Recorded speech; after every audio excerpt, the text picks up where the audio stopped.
Well, thank you very much for the kind introduction, and let me just express my enthusiasm for the opportunity to speak here tonight, and with a group of people interested in some of the same questions I am. I want to try to summarize tonight what my thinking is, and what I think some recent developments have been in understanding how we might create capabilities. And so what do I mean by capabilities? What I mean is the capacities to act. Very simple idea. It's an idea that's intuitive and one that actually is powerful at the same time. And I want to try to put in context how we might want to conceptualize how to develop these capabilities which empower people and enable people to essentially realize their full potential. And I think modern understanding, and it's understanding that comes across economics, from biology, from a variety of fields, coming together has really changed the way we think about educational policy, and I want to convince you it changes also the way we think about social policy more generally. So let me just start off, I will just notice that we have a new center that we opened at the University of Chicago last year called the Center for the Economics of Human Development. And this is designed to be a focal point for research in the area of human development, broadly defined, to include work in health and to include work in fields like education and, but more broadly defining a range of behaviors, so that looking not just at tests or not just looking at one outcome, but trying to understand the common framework, the common mechanisms that produce a variety of beneficial outcomes. And I think this unified approach to public policy is a distinctive feature of our group. But it also is definitely oriented towards public policy considerations.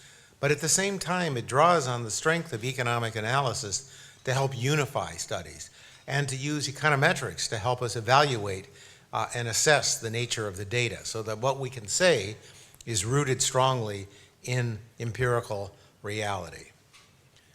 So let me just talk about a social problem which has been much discussed, not just in China, but around the world. But here I'm just putting on, I guess, okay, you can see this, and I guess there's another screen over there.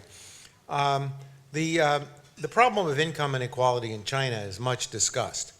And here I'm plotting over time, going from back to the 1980s to up to a couple of years ago when the data are relevant or available, what the pattern has been of income inequality.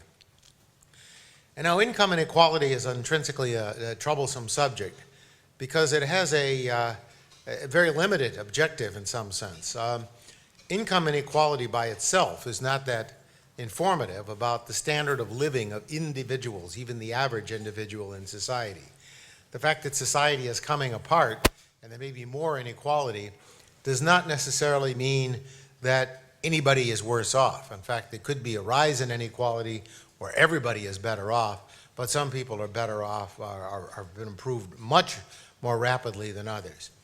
So what I want to consider is some of the implications of inequality, which I think are more serious. So it's not just inequality, but it's also the fact that there are sharp differences in Chinese society. And this is in particular the urban-rural income ratio, which has actually increased a lot. The fact that the premium of living in the urban area has increased, and that's not surprising because the factories, a lot of the work on the East Coast, in particular cities of the East Coast, have really driven Chinese economic development. But at the same time, what we see is a phenomenon that is not entirely healthy, and that is if we just look at the proportion of the population living in poverty. Now these are old figures, so this figure has certainly gone down. What we're finding is that a fairly substantial portion of the population, but it's not just the whole population. What we find in particular is that as of about a decade ago, and it's still an important problem, but the data are not really in from the census, and that you're getting a significant number, a higher proportion of the people who are in poverty are actually people, this is an absolute measure of poverty, not a relative measure. You're finding about 45 million children living in the period 0 to 6 living in poverty. So what you're finding is that poverty is concentrated more among the very young. And if you look at extreme poverty, you find again it's concentrated among the very old and also among the very young. And if we look at regions, for example, rural and urban, look at extreme poverty and so forth, it's no surprise that there are substantial differences across the regions in terms of poverty. And in particular, the urban areas have developed at a very rapid rate. Now, what's the consequence of all this? We know that China has had a decentralized administration. It's changing, but essential government expenditure is still linked to the provincial wealth, or lack thereof, the economic progress. And so what you'll see in this figure, which is, I think, very important for thinking about the future of China and what its health will be and what its well-being of its children will be, sharp regional differences that are tied. Well, there's some differences. For example, the Tibetan region has been singled out for special treatment. But if what you see is there's very sharp relationship between GDP per capita, except maybe at the very bottom of the distribution, and the amount of expenditure on health. And that takes effects over the whole life cycle. But for example, if we look at a dimension of health that's of great interest to people here in this room, what we see is two phenomena, two facts. We see the rural-urban difference. This is the prevalence of underweight among children under 5 years of age. I know there's a predominant representation of pediatricians and children, people working with young children. And so what we see is a positive trend, which is true in both rural and urban areas, that underweight has been declining. But at the same time, we see sharp differences between the rural and urban area and a very strong concentration of problems, much stronger in the rural areas than the urban areas. And we can look at many dimensions. I don't want to just talk about problems because I'm really here to talk about solutions, but to say that these problems are important is not to exaggerate. So even Tibet, which has been a recipient of a lot of attention for many reasons, we still see that the percentage of children with severe malnutrition in 2008 is substantial. And these, and I can give you comparable statistics. We look at the under 5 mortality rate, again, substantial progress over time, but still sharp rural-urban differences. And why are these particularly important? Well, part of it is another phenomenon which apparently has nothing to do with health, but as I'll show, in fact, does have important implications for health. And that is the trajectory that's changed the whole demography and in some sense fundamentally changed the social structure of the Chinese economy. In the last 20 or 25 years, a big chunk of the growth of China and its economic factors has come from the migration of individual workers from the rural areas to the urban areas. That's fueled Chinese growth.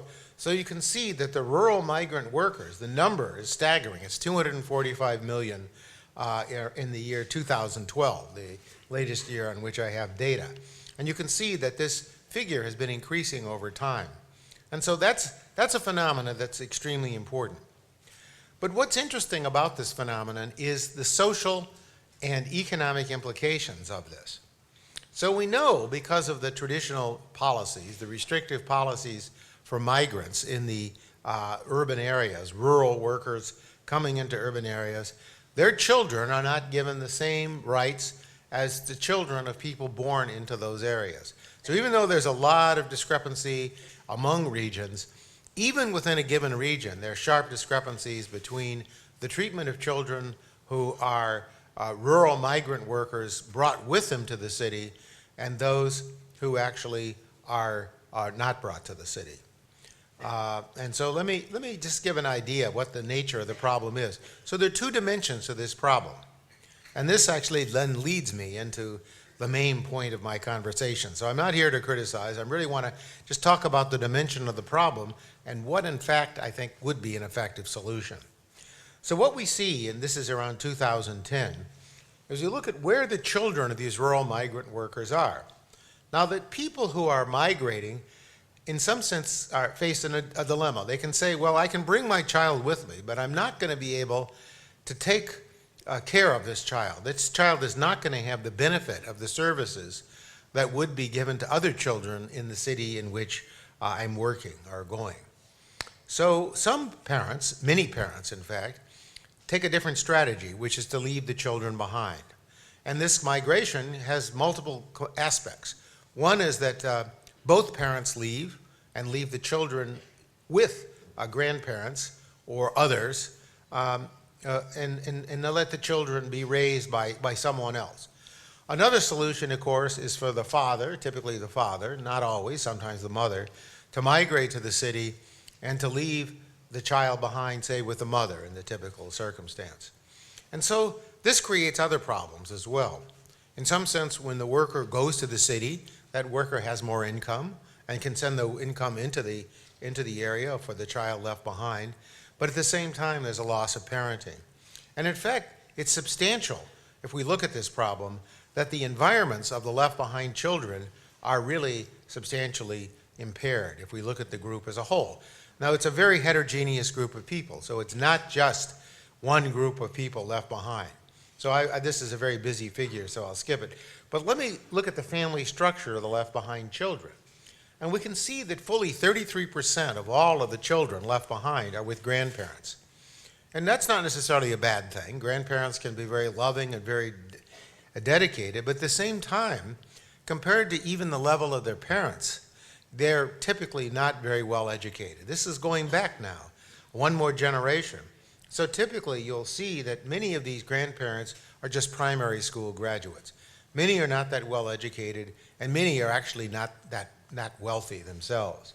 And you can look at this pie chart and see that a substantial number are with the mother, so they're still getting the mother interaction, smaller proportion with the father.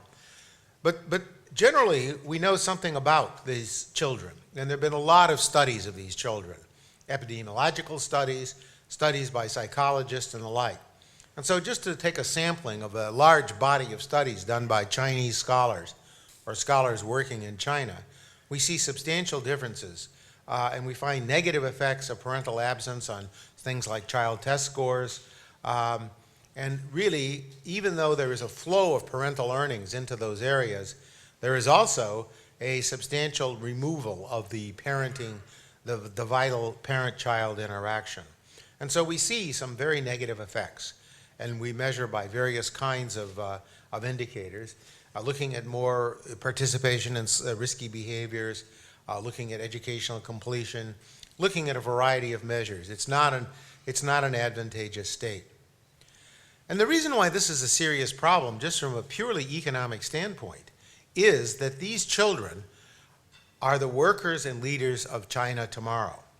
And so what's happening, of course, and everybody knows this is happening, is that as the rural workers have come into the city, and of course the population birth rate has declined, China is facing a situation with this reservoir of unskilled workers coming into the city, which fueled the boom in the last 25 years, is really coming to an end. And the children of those workers, or at least many of the children of workers, whether they stay in the urban area or whether they actually go go to the urban area or stay behind, that those children are essentially growing up in adverse circumstances, and that has real consequences for the performance of the China of tomorrow. So I want to talk about this, and I want to try to talk about a strategy for how one might essentially address this question and address a broad variety of questions. And the strategy is to simply think more inclusively about policies that would promote the capacities and the capabilities of individuals. So the first point I want to make, and I think a very important point, is the importance about fragmented solutions. Most public policy discussions are very, very narrowly focused. And I suspect that many in the room actually share this kind of narrow focus. So a logical conclusion from many studies, it's common sense and it's obviously important. If you want to reduce crime, have more police. If you want to promote the skills of children, build more schools and hire teachers. If you want to have improved health, have more doctors and medical facilities. Promote nutrition, have interventions that promote micro and macronutrients. If we want to prevent teenage pregnancy, conduct pregnancy prevention programs. And then the important thing, if we think about this inequality that's rising, to reduce inequality, give cash transfers or promote housing programs. I know that this is a strategy that not just China has promoted, but all countries around the world. And what I've been suggesting is none of these is a bad strategy. Nothing is wrong with this. But it somehow misses an opportunity for public policy, which I think we need to carefully consider, which frequently is not considered. And this is to develop a unified approach. And this approach is basically to invest in prevention, not just remediation. And to think about building a unified approach that essentially recognizes that if you empower children, if you build the capabilities of children, what you find is that you will be able to promote social mobility, improve productivity, and reduce inequality. And so this is a strategy that requires that we think more broadly about what we mean by increasing the skills of the population, a much broader notion about what education policy should be, and to think about a policy of prevention, and more than just prevention, thinking about enhancement, thinking about how you can build the next generation that's better than the current generation, that has more opportunities, and that can perform at a more enhanced level. So what do I mean by this? Well, what I mean is that we want to think about multiple skills. We want to think about multiple skills that are created by education and by social policy that can be created. And secondly, we want to understand that there are different critical and sensitive periods in the lives of children where we can target selectively and advantageously understand how we can promote these multiple skills. So not only in thinking about what skills we should be after, but exactly how we evaluate successful programs, we should take a much broader perspective. So I want to think about a broader set of characteristics. So what do I mean by these capabilities? I mean things like cognition, which I think everybody would accept, character, which I think is more of an old-fashioned word, but I think is extraordinarily important, and health. And these are capabilities that come together, that interact. And so we want to think more broadly about evaluating what our aim should be and what we can actually achieve and what modern research is showing. So we know that cognitive skills are important, no question. But what has been neglected in much of the current discussion is the role of social and emotional skills: motivation, sociability, attention, self-regulation, self-esteem, and the ability to defer gratification, as well as health and mental health. And then also, in terms of educational policy, to understand the vital role of education in promoting health and in health in promoting education. So it's this kind of notion of understanding multiple skills interacting over the whole life cycle, which is essentially what I'm about and I want to talk about today. But also I want to know that when we look at those multiple skills, we should understand that there are critical and sensitive periods in the lives of children, and that different skills have different critical and sensitive periods. I don't want to leave you with the impression, at least that I think, or that I think the modern literature thinks, that it's all over at age 2 or all over at any particular age. But there are periods where investment and parenting and sustaining the child can be particularly effective, and that's what I mean by sensitive periods. But we do know in pure biological developmental process there really are critical periods. So for example, unless we remove cataracts from the eye of a child, it's very difficult, young child, it's very difficult to remedy the blindness that would result. Vitamin A deficiencies can lead to a permanent impairment unless they're addressed, blindness even. Iron deficiencies we know, and that's a big issue in rural China, out in the West especially. We can see we know that leads to deficiencies in IQ, which are very hard to remediate. Iodine is another example. So there's a large body of literature, which I'm sure you're familiar with, going back to David Barker, Gluckman and Hansen, and a whole body of work that's been done. And I'll show you a little bit more new research along these lines, but there is a substantial body of research suggesting that there are critical and sensitive periods. And the take on this is that we should think about policy that really understands and operates on what we know, as well as trying to develop more knowledge about what these capabilities are, when the sensitive periods are. But I want to show you this diagram, which essentially summarizes in a schematic way the structure of what of how the dynamics of skill formation are created. And this is a major finding which I think has only been fully appreciated. At an intuitive level, I think this has been known for centuries, maybe millennia.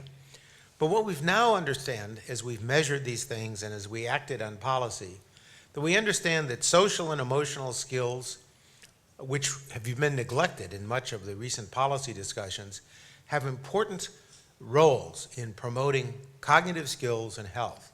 Health is extraordinarily important in promoting cognitive skills and these non-cognitive social and emotional skills. And of course, the cognitive skills promote better health practices, produce greater motivation and perception of rewards. And so if we think about building a society that's productive and active, we know that the outcomes of the higher levels of these capabilities are increased productivity, higher income, better health, and upward mobility and reduced social costs. So it's a wise policy to think about this policy, these skills and how they interact over the life cycle. This busy diagram is essentially a way, schematically, to think about how policy should operate. We can think about policy starting in the prenatal years, in the very earliest times of conception, how advice to the parent, the potential parent, the prospective parent, about smoking and drinking in pregnancy, the kind of health practices lead to building these capabilities in children. So we can see that there's this interaction where capabilities reinforced by investment and family environments more generally produce more capabilities. And so it's this dynamics of skill formation that public policy should better understand and should better act on. So we can see that this dynamic process is going over the life cycle. But if we look at this diagram, we can also understand that in some stages of this diagram, in some stages of the life cycle, it's more efficacious to intervene. So for example, we have found that things like IQ are quite difficult to change. You can certainly change knowledge. You can teach people more. But it's very difficult to change the IQ of a child in any kind of radical way after 10 or 11, unless there's some great insult or some great advance, some intense advance. So cognition relatively is stable. I don't want to say it's fixed. Nothing is fixed. But it's certainly true that the early years are particularly important in forming cognition. But if we look, for example, at social and emotional skills, a lot of work in not just economics and psychology, but also work in neuroscience is talking about the slow development of the prefrontal cortex, which essentially is governing what we call social and emotional skills, governing the way people make decisions, governing the way that they actually shape their own lives and the choices they make, including choices of their own health. But we also know that we can wait until somewhat later years, and not wait. It's always advantageous to start early, but their possibilities of remediation are actually greater in the dimensions of non-cognitive and social and emotional skills than they are, for example, raising IQ. And we can think about health in the same way. For certain components, I already gave notions of, for example, cataracts and micronutrient deficiencies. Unless we intervene and correct those deficiencies early, we're not going to be able to actually find productive, healthy children. We're always going to be dealing with impaired children. But there are other health behaviors where individuals can, in fact, come in later, and in fact, there is more resilience and malleability into the later years. So understanding exactly what the structure is, where the opportune moments are, and how we might implement and operate on policy to use this is a huge question. I want to give some hints about this tonight. So this is a diagram taken from two neuroscientists, and it's more or less a schematic, but it highlights a point that I think many of you are familiar with, namely that human brain development is quite active in the early years. Now, some people misinterpret this to say, it's all over at age 3 or all over at some age. It's not. But we know that the early years, and this is really what I want to say, it's a matter of seizing opportunity, not the fact that people are fixed in place by age 3. But I will say this, that in terms of the interventions that I've seen, where we have long-term follow-up, the interventions that actually start working with children age 0 to 3, the earliest years, are the ones that have been most effective in boosting IQ at a permanent level into the adult years. But we can see that various functions come along the line. There are a lot of people, my now late colleague Huttenlocher talked about this. Nelson and Thompson are the authors of this particular diagram, suggesting that there are certain opportunities where the brain development and the whole development of opportunity of the brain is really quite focused, especially among the early years. But different skills mature and different opportunities occur. But it is suggesting, and much evidence suggests the early years are really quite important. But it's not all over at age 1 or age 3. But we know this, too, from a large body of literature, and I think some of you may have contributed to this literature, the effects of nutrients on brain development. And so when we look in rural China, we look in Africa, sub-Saharan Africa, we look at certain areas in South America where the level of nutrition is really quite low, we can see that iron, zinc, copper deficiencies have real consequences for brain development, some of which, at least at current level of understanding, are irreversible. So that's why the nutritional level plays an important role, but not alone the nutritional level. So that's a point that I want to emphasize. And mirroring what's found in the neuroscientific literature and other literatures, what we know is when we look across social and economic groups, people who are advantaged and disadvantaged, that gaps in skills open up very early in life. And they open up and they persist for cognitive skills, especially after age 3, less strongly for non-cognitive skills, and they vary widely with many biological skills, but there are some that widen with age. But they're not set in stone, and this is the important thing modern policy has to understand. These skills solidify. We all become more rigid, less able to learn, less able to function, less able to change. We know that these components have a genetic basis, but it's not solely genetics. Skills evolve, and they can be shaped in a substantial part by investments in environments. So here's an example. This is from American data. There are counterparts in Colombia that I have. I haven't been able to find an exact counterpart in the Chinese data. There's a rough counterpart, but I chose not to use it. Junsin Zhang at Chinese University has a related graph, but it's not quite that this is showing. What does this diagram show? This is for US data. It's on an achievement test score. And so if you look at age 18, which is the age of children, just about the age of becoming an adult, what you find is substantial gaps between children of advantaged people, the ones on top, and the children are the disadvantaged. So that's at age 18. But the most striking thing about this figure is that the gaps that are there at 18 are largely there at very early ages. So at age 5, certainly by age, even at age 3, you get gaps. It's very difficult to get accurate measures before age 3. There are some, and they would roughly correspond with this. So these gaps are important, and it starts very early. And we can get similar gaps in terms of social and emotional skills. The gaps that are there in the later years that turn out to be very predictive, and we have a whole body of work showing how predictive these are of behavior. Those gaps emerge already at age 4, which is about the earliest age we can accurately measure these. And again, social-emotional gaps. Here I would just note that this is in reverse order. The ones on top, antisocial behavior is very undesirable, and that's associated with children from the poorest areas and the poorest. So this is an iconic study, which I think many of you have seen, by Hart and Risley, 2 psychologists at the University of Kansas, done 25 years ago, which has been replicated and expanded on in many ways. And it shows, oops, oh, okay. I wonder if that was a hint to stop. Okay, that's okay. But anyway, this Hart and Risley study, which is again iconic, does show, again, this isn't a causal analysis. Nothing I've said right now is causal, but I will suggest that there are causal components. But if you look, for example, at exactly at least comparable levels of advantage and disadvantage for the children, that the environments in which children are raised in are substantially different. The number of words spoken differs dramatically, almost a ratio of 3 or 4 to 1 in terms of the number of words actually heard in a typical hour, working hour, but also the nature of the parenting changes dramatically. There are sharp differences in the quality of words, the nature of children, the number of affirmations versus prohibitions. And this leads, well, it doesn't lead, that's a causal statement, but it's certainly associated with cumulative vocabulary deficits between the advantage and the disadvantage.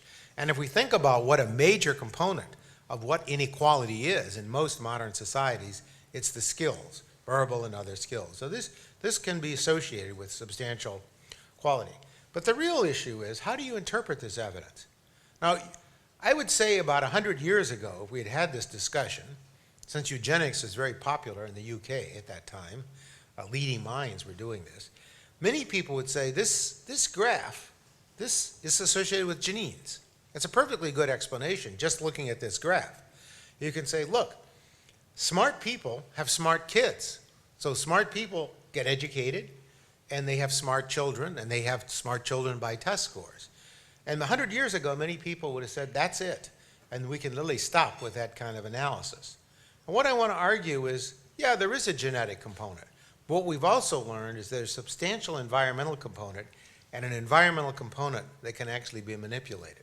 And in fact, when you look at the genetic evidence, we find that the heritability components are radically different among children from advantaged environments versus disadvantaged environments.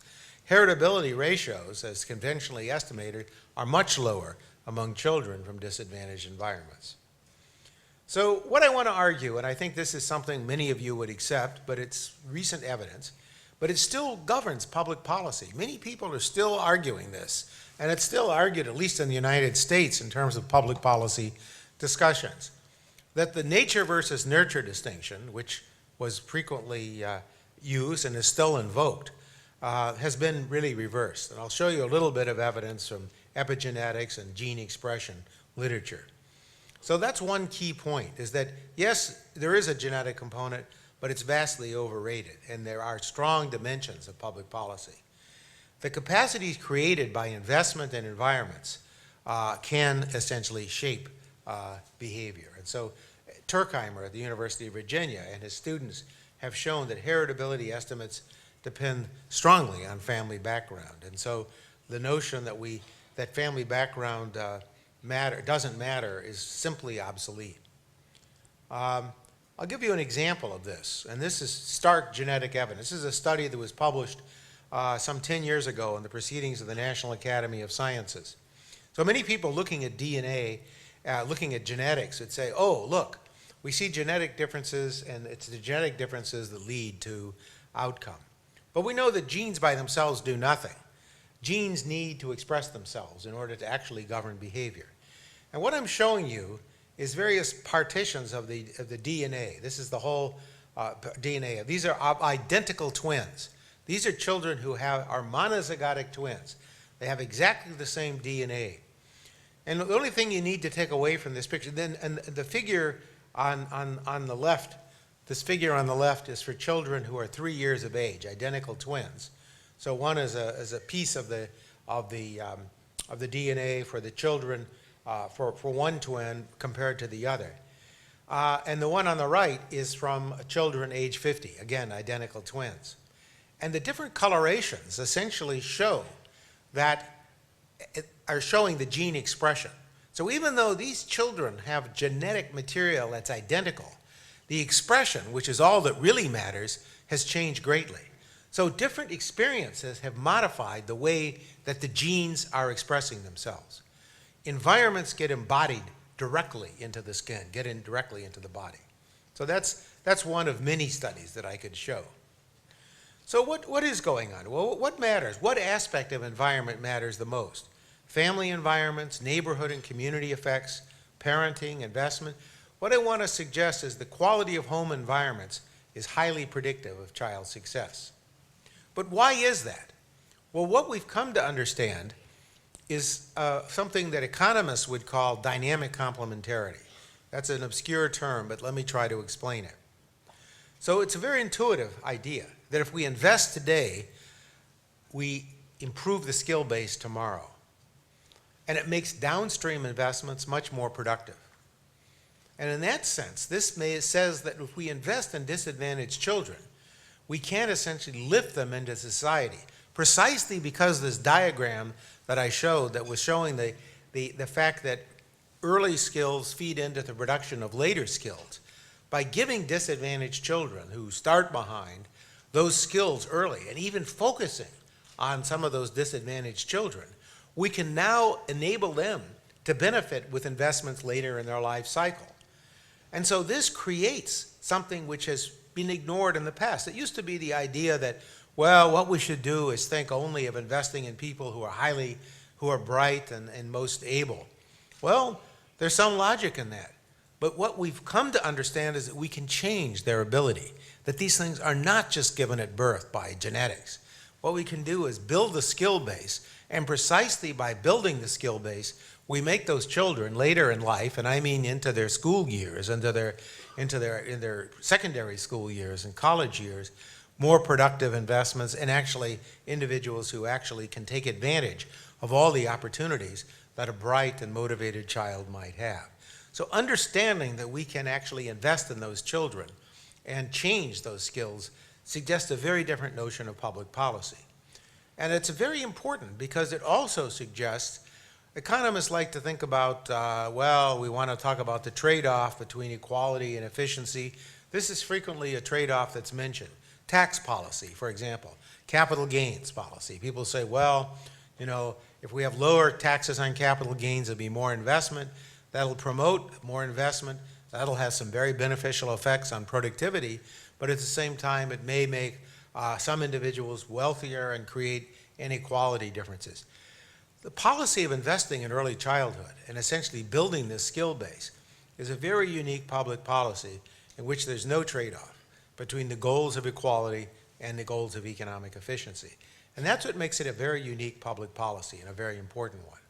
So let me show you a diagram, which is a schematic of what we've learned, and it sort of shows the structure of what the underlying logic of this is. By investing in the early years, what we can see is that by building the skill base, so just imagine you have a young child, and you ask, where in the life of the child should I invest the most? Where should I put the most investment?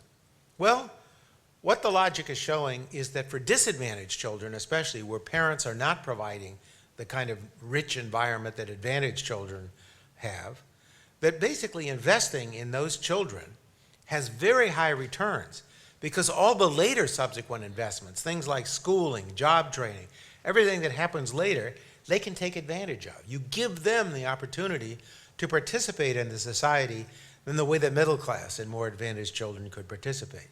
And this then leads to very high economic returns. And so I think that's a very important message when we think about what the benefits are of investing. So what do we know about early interventions? And I was asked to talk about some of these early interventions. These interventions are not just interesting in and of themselves, but they're powerful medicine against the notion of a genetic argument, that somehow the genes are highly determinative of what can go on. By randomly assigning individuals, enriching their environments, especially their family environments, what we can do is we can basically promote and refute essentially the purely genetic argument. And so what we've also found, though, is when we look at which interventions are successful and how they operate, especially the later interventions after age 3 or so, are primarily operating through boosting non-cognitive and social and emotional skills. That's very important.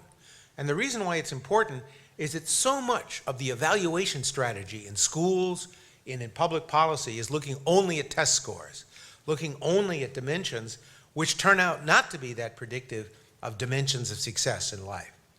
And so long-term evaluations provide a different assessment of the effectiveness of interventions than short-term evaluations.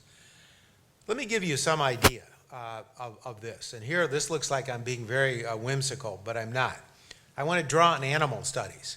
Animal studies, of course, have, maybe you might say, have very little to do with human beings, but in fact, they have a lot to do with human beings, precisely because we can experiment more fruitfully. We can experiment more readily without any of the ethical considerations that characterize studies in human behavior. So one study done by a colleague of mine, Steve Sumi, who has done some famous studies. I don't know, many of you might have heard of Harlow's monkeys that started the big, famous study at the University of Wisconsin some 50 years ago. But basically, a group of rhesus monkeys. Rhesus monkeys have many of the same genes that we do. They have many, many, many similarities. So in terms of the basic physiology, in terms of the health, what we can do is we can do experiments. And so we do something like saying, well, suppose we deprive the rhesus monkey of a rich, stimulating environment that the rhesus monkey would ordinarily experience. So how do we do that? We put the child or young monkeys into very adverse environments, into isolation or to some notion where they don't get parental stimulation. And we ask, what's the effect of this? Okay, so we can show how early experience literally gets under the skin. And so when I looked at that example of the DNA, how it was modified for identical twins, we can do that. Here's a study I did with a series of neuroscientists and geneticists and economists. What we can actually look at, here I'm looking again at gene expression, which we know is the important component. If you look at the monkeys that actually have been raised in isolation, from which parental stimulation has been withheld, I should say, we can actually see that the differential gene expression leads to real compromises in the immune system, to the nervous system, and various other pathways. So you can actually see the heat maps, the red versus blue. The top group are the people who are basically deprived of this maternal stimulation, ordinary parenting, and the bottom group is the bottom rows are actually then the genetic material of the mother-reared monkeys. And so you can actually see that their immune systems are compromised, and we see a direct genetic expression trace. So this is not a statement. This is really showing what a lot of work in gene expression is showing recently, that experience really gets under the skin and it affects the nature, the actual biology. And this is one of the major reasons why we should intervene, and one of the reasons why it's so effective. And the question is, can we reverse these? Well, let me just give you some example. With monkeys, these are all now in basically under conditions where we have veterinary records, so we get very good measures of physical health. Obviously, we're not going to get measures of IQ and certain other measures, but we are going to get some measures of socialization. And so what we see is that the children of people, the mother-reared monkeys, these are the ones on the far left, are the ones who have the lowest. So by the way, the sense of this graph is that a low number here is a good thing, that's a measure of good health. And so we have a lot of measures of health, and we can follow these through veterinary records. And so we can see that genetic imprint, which we see, can be measured directly in terms of the health. Radically improved health compared to those who are reared in isolation. And we also have a measure of mental health, and this is in the sense of the kind of behaviors, pathological behaviors. The mother-reared monkeys are much healthier in a sense. The other monkeys are engaging in various kinds of pathological behavior, fighting, violence, and so forth. And this has counterparts of what we find from the observational record on human beings. So we can see not only the genetic, the impression on gene expression, but also we can see the measure on the structure of the gene and of the actual behavior. But now turning back to people, and I think we're all really more interested in people than monkeys, that the Perry Preschool Project is a study that's now in its 50th year, a study that was done some 50 years ago among children who were very disadvantaged. They were all chosen to be African American children. They were all chosen to have initial IQ below age 85, so subnormal IQs, and they were all intervened at age 3. Okay? What was the nature of the intervention? It was an intervention where children got 2.5 hours a day of center-based education, 5 days a week for 2 years.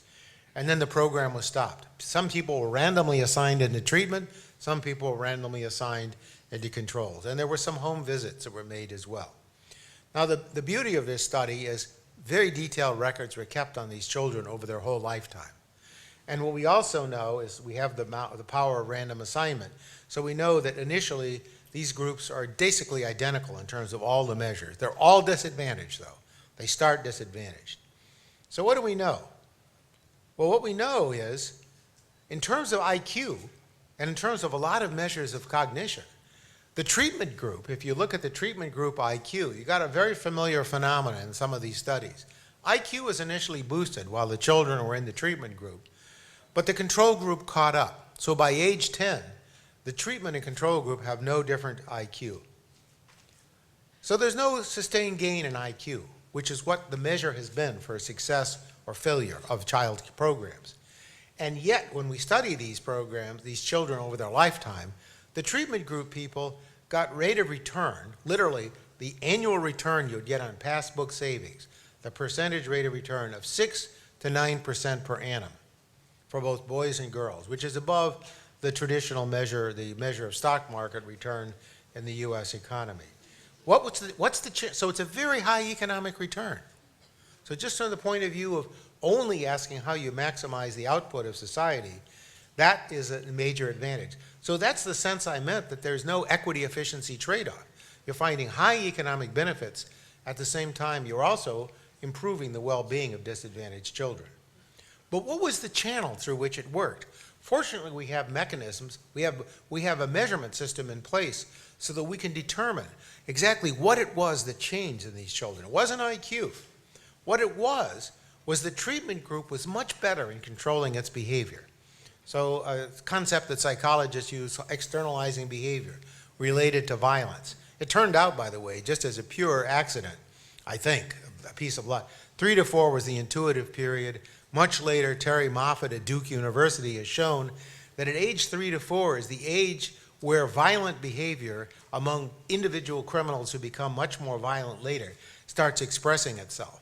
So at this age, this critical age where, or at least a sensitive age, where violence starts to emerge, it's violence that little children will have, but this is aggressive behavior.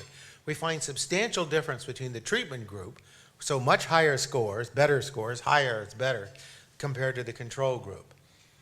And so we can see then substantial effects. We can actually decompose the treatment effects. I don't know if you can actually see, I can't myself, so I doubt you can. But what this does is it decomposes the treatment effects, and there are a variety of treatment effects. Now, there's a whole statistical question that has to be made here.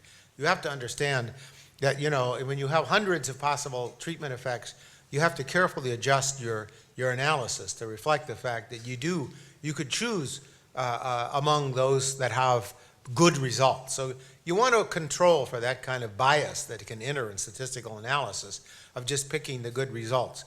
These analyses do. We control for what is called this bias towards testing among multiple hypotheses.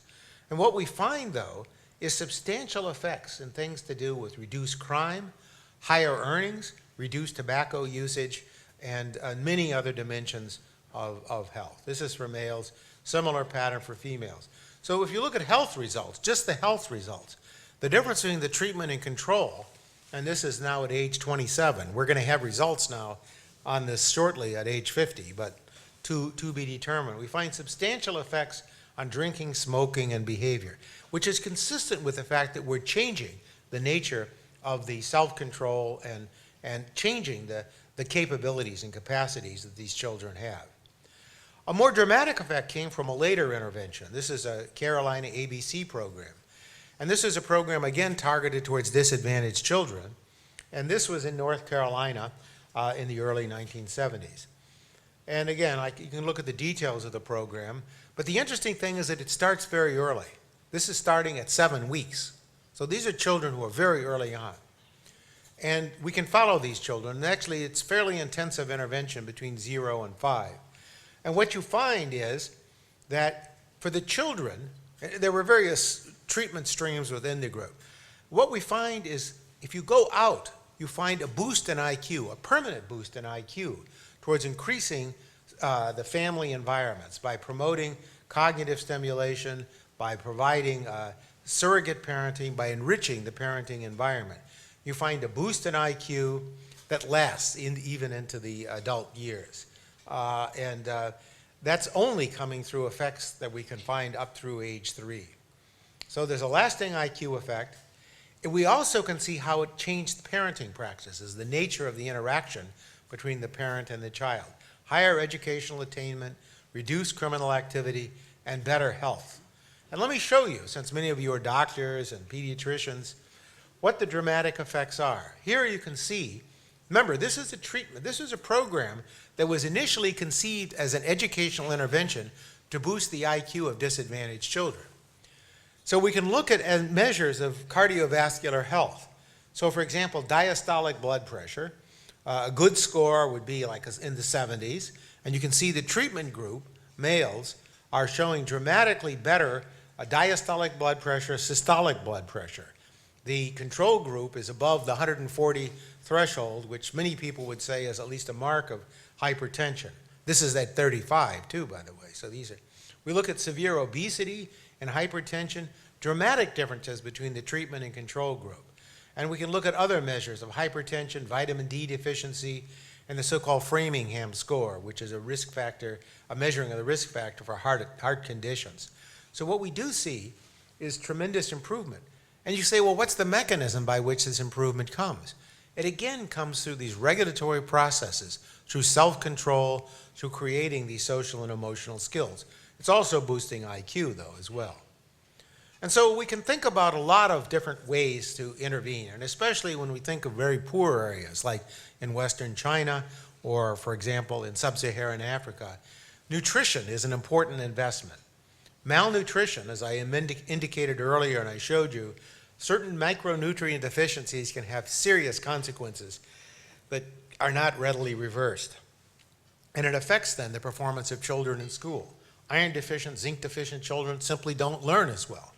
And it's very hard to put them back into the mainstream unless we tackle those problems very early. So again, nutrition is very important. But what we've also learned, and this is work that Sally Grantham McGregor has done, and I kind of piggybacked into this work later, what we also learned is that we only provide nutrition. We only give nutritional supplements, and basically do not follow this nutritional supplement. This is for an intervention that was conducted in Jamaica for a group of stunted children. What we've actually found is that there are substantial effects of cognitive and social and emotional stimulation. But if we only look at nutrition and only improve the nutrition of the children, these children are randomly assigned to treatment and control. It's a randomized study again. These kids were stunted. We intervened at ages 9 to 24 months, and we follow up at age 22. So there are 4 different groups. The group that showed the greatest improvement was the group that had both the cognitive and non-cognitive interventions along with the nutrition. So that is, I think, a very important lesson, that the lasting effects were only from those that had the cognitive and non-cognitive stimulation. I won't go over this graph, it's a little bit too busy. But we looked, for example, at age 22, the earnings of individuals who had had this stimulation. And this follows. So in some nutritional stimulation, some nutrition, but also cognitive and social emotional stimulation. And what we find is substantial increases in earnings, in employment, and these children actually led highly successful lives, leading highly successful lives. And what's interesting about this intervention is that this intervention was much less intensive than some of the American interventions I talked about. These are interventions in which a person, a caretaker, somebody, a local person really, comes into the home 1 day a week for 1 hour and basically teaches the mother or the caregiver, it's usually the mother, how to interact with the child. Changes maybe the nature of parenting by saying, oh, how good, you can think about these lessons.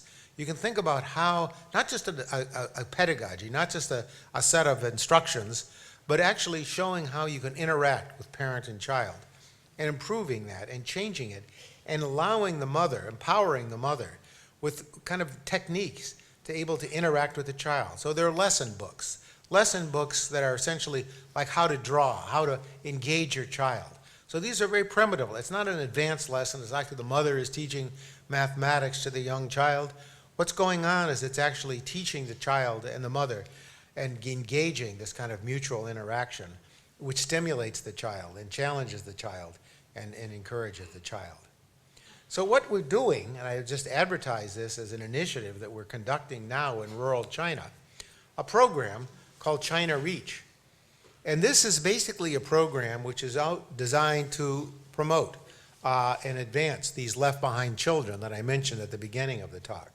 And this China Reach program is a randomized controlled trial that's being conducted right now, being prepared right now, supported by UBS. And what we're doing is we're looking at nutritional improvements in poverty-stricken areas, and we're following the lessons from the Jamaican study I mentioned a minute ago, but actually adapting it to the Chinese context and to provide local materials that are readily available and that essentially are feasible within the budget constraints and so forth. So what we're going to do is essentially intervene in the lives of children 6 to 36 months of age and have nutritional supplements in the earlier years.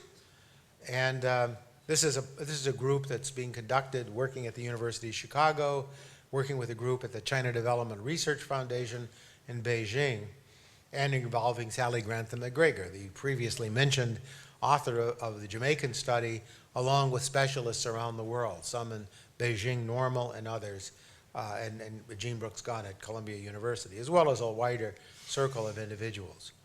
And so what we expect to see, and based on a large body of studies that we've conducted, is, of course, improved biological outcomes, reduced stunting and wasting. That comes from the targeted nutritional programs, reduced anemia, reduced injury rates. But also we expect to see, based on what we've seen from other interventions, the improved regulation, resilience, and motivation for learning, and reduced externalizing behavior, which will have cascade effects on educational attainment, participation in crime, teenage pregnancy, and a variety of social outcomes. And so that's the goal, and the goal eventually is to roll this out once it's perfected, once it's understood, once we have really adequate studies of which schemes are working, which schemes are not, to essentially see how we might essentially roll this out to all the 680 high poverty counties that have been designated. So let me conclude. I'm near the end of my time, and I want to try to summarize what I've tried to say. First of all, right now in China and really around the world, there's a huge concern about inequality. Where I think the inequality concern is the greatest is about people who are at the very bottom of the distribution, especially children like those in Western China who are very disadvantaged, rural Western China, where there are serious deficiencies in nutrition and serious deficiencies in parenting and the resources available to young children. Now, we know that those early years are very important, and a lot of evidence has actually shown that. And because the skill formation is a dynamic synergistic process where if we invest early, we bring these children into the mainstream and allow them to participate in all the opportunities that life affords them. That we know that skills beget skills, motivation begets motivation, health promotes learning. We know that we can actually, in that intervention program, bring children, we think we can. We certainly, based on previous studies, we suspect that we can find this. And so coming back to this diagram that I put up before, it's this dynamics of skill formation that we can capitalize in policy. Thinking more broadly about the social, emotional, health, as well as the cognitive skills, which are very much, almost exclusively in many environments on the table. Thinking more broadly about what skills are promoted by these programs, what families develop, and then understanding the interrelationship among these skills, that we can then understand that this dynamic complementarity is a very key concept, but it also suggests that we should prioritize, that we should really understand that in the early years, by creating a skill base, we can have an advantage and confer advantages that children born in wealthier families, more advantaged families have, and thereby reduce inequality and promote social inclusion and promote health. These are things which are frequently viewed in isolation from each other. So when I started the talk by saying we want to go beyond fragmented solutions, it's exactly in this sense. We want to go back and say how it is that if we think more broadly, we can gain a cornucopia of benefits. We can find many benefits that are previously ignored if we take the one the one problem, one solution. So we're reducing crime, we're promoting health, we're reducing teenage pregnancy, we're doing a variety of things by changing the basic capacities of children. So I view this as a great opportunity, not just for China, but for the world, and one that's becoming increasingly recognized. And so I thank you very much for your attention and and I hope very much that these lessons are of some value in the discussion tonight and the rest of the evening.